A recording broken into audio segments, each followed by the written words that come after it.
How good are the new Toronto Maple Leafs? Let's find out.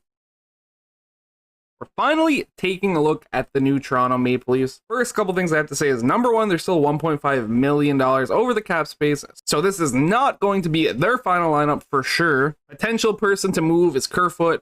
Could be Clifford, which is why I didn't put him on here. And the second thing is, this isn't going to be their official lines. Obviously, we don't know what they're going to run officially. So I just threw together what I think looked fun. We're rocking Bunting, Matthews, and Marner on the first line. I feel like that's a gimme. Nylander, Tavares, and Kerfoot on the second line.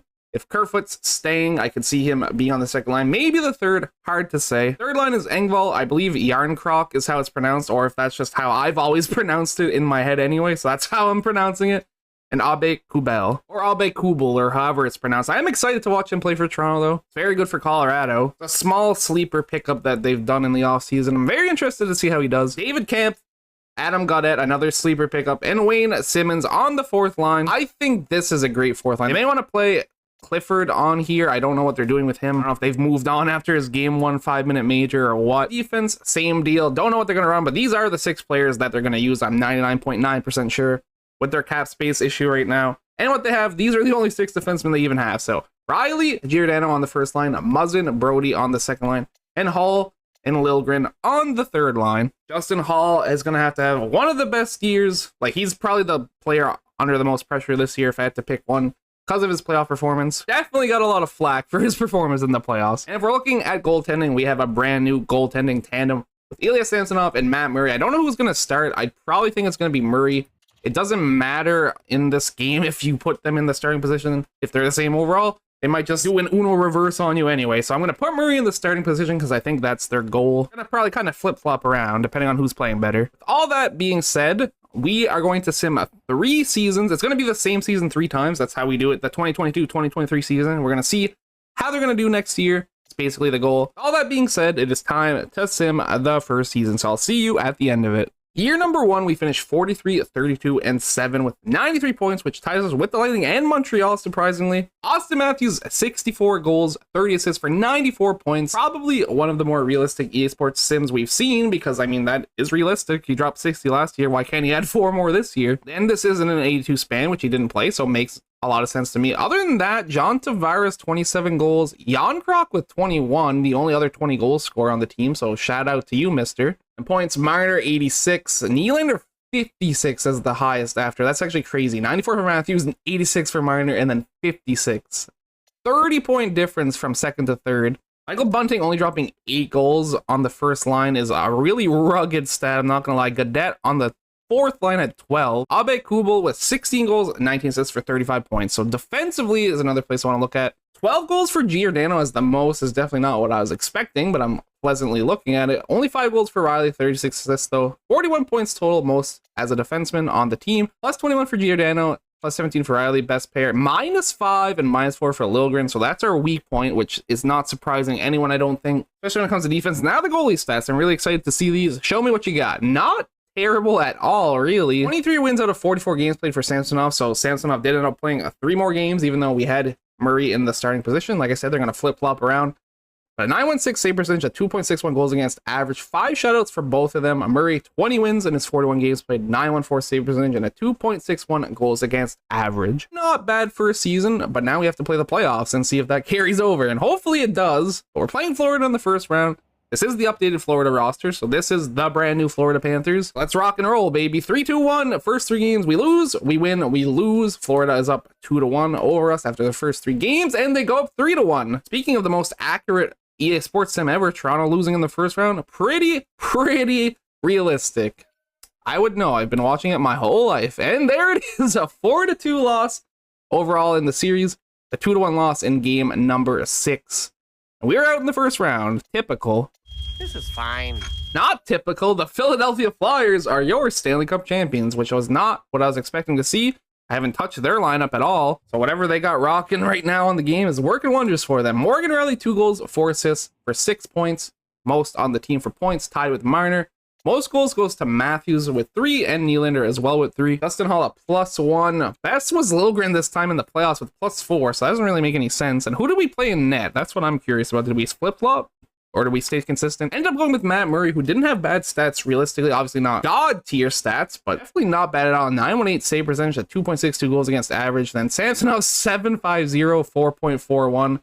We only played him for 13 minutes, and he let in 1 goal in that span, and that's what he got out of it. And in these videos, I usually look at the awards. This time we don't have the full new lineups, like I said, because I didn't edit every single team yet, but I'll slowly get to it. Art Ross Trophy, Brad Marchand, Hart, Brad Marchand, James Norris, Pietrangelo, Lady Bing Pasternak, Calder Zegras. The Calder's going to be the same every year. It's either going to be Zegras, Raymond, or maybe a surprise entry. So that's how it usually goes. Connect me for Conn Smythe.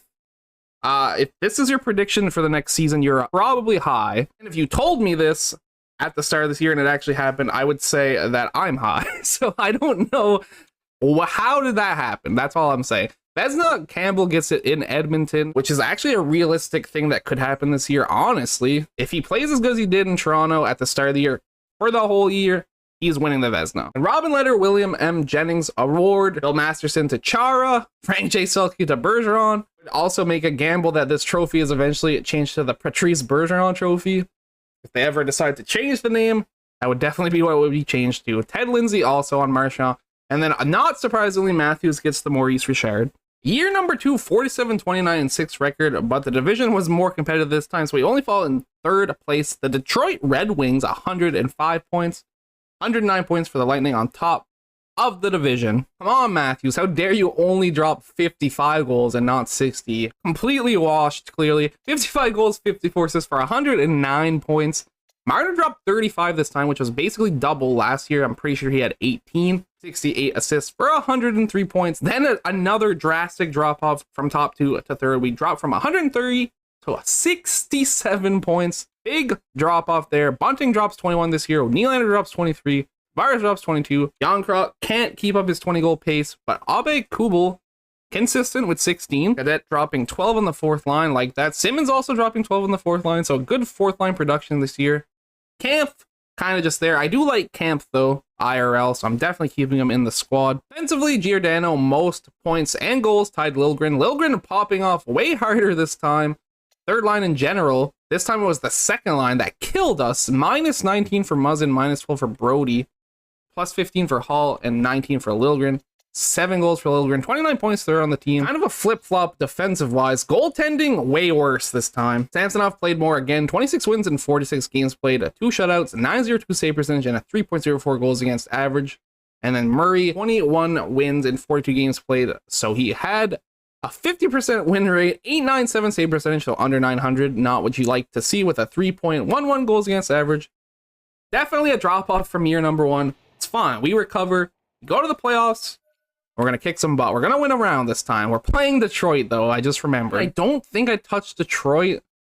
We're probably going to beat them, but I really would like to see this matchup in the first round with the actually confirmed lineups. We're spinning it. We take 2 L's anyway. A 7-2 win at that. Almost like goaltending is not holding up, which is a very much a realistic possibility. We win 5-4 in overtime. Game number 4 to tie it. So game number 5, really important. It's a best-of-3 series now. Take a 3-2 dub, 2 chances to close out Detroit. We don't do it in game number 6. I'm doing the fancy sim. I'm bringing it out.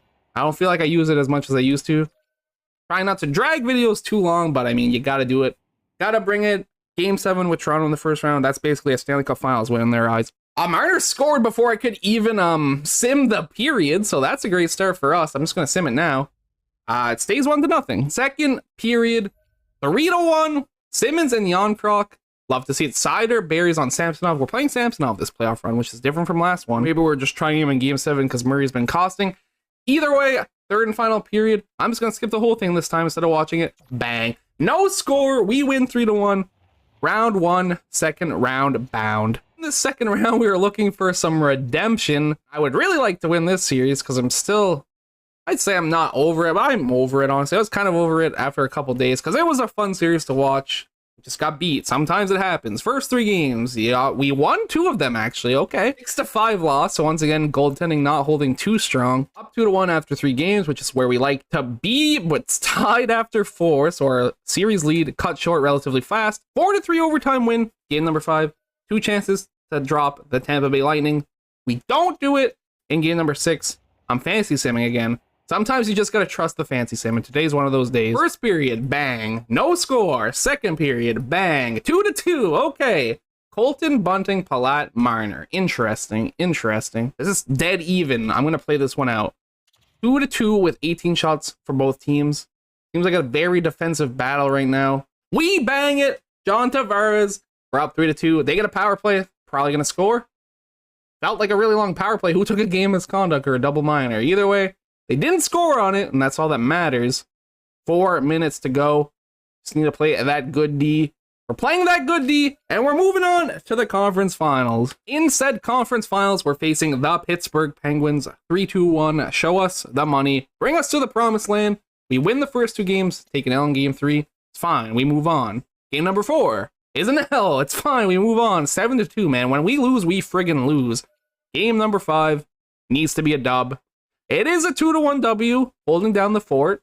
Let's go. Let's go. Let's not go. Another game 7. Every single series going to 7 games.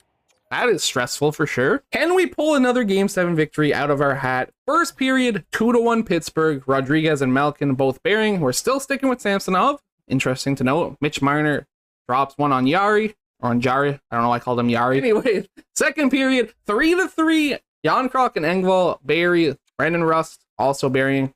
Once again, play the third period. We have a chance at the Stanley Cup Finals. We just had a really, really long power play and we didn't bury it. We're getting another power. There it is. Michael Bunting. I was going to say, you can't give us that much power play time, and not bury. Another one? Don't score on that power play.